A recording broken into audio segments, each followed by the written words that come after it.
এটা মানে সিগারেটের আগুন দিয়ে পুড়িয়েছে, তাই না? দেখেন কিভাবে বিকৃত করেছে। আসসালামু আলাইকুম। আমি সকালবেলা গণসংযোগ করার জন্য বের হয়েছি। প্রতিমধ্যে দেখতে পাচ্ছি যে আমার যে পেস্টনগুলো,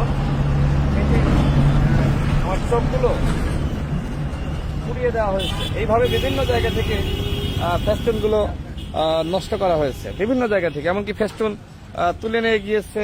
মানে এই হচ্ছে মোটামুটি অবস্থা। আমি যেখানে যাচ্ছি যে আমার ফেস্টুন নাই, সবাই আমার কাছে প্রশ্ন করছে যে ভাই আপনার ফেস্টুন দেখছি না, আপনার প্রচারণা দেখছি না। যদি এইভাবে তুলে নিয়ে যায় আর নষ্ট করে তাহলে কিভাবে থাকবে বলেন? এই ঝিনাইদহ 4 আসনে মাফিয়াতন্ত্র কায়েম হয়েছিল।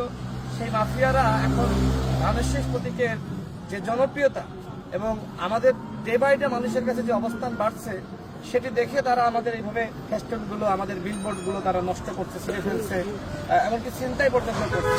আমি এতটুকু বলতে চাই যে এগুলো করে আসলে আমাদের অবস্থান নষ্ট করা যাবে না।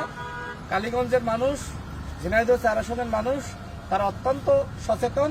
তারা কোনোভাবেই এই ঝিনাইদহ 4 আসনে যারা দখলদার, যারা চাঁদাবাজ, যারা গণঅভ্যুত্থানের পরে 5টা হত্যাকাণ্ডের ঘটনা ঘটিয়েছে, তাদেরকে আর কোনোভাবে মানুষ গ্রহণ করবে না। তাদেরকে ইতিমধ্যে মানুষ বয়কট করেছে।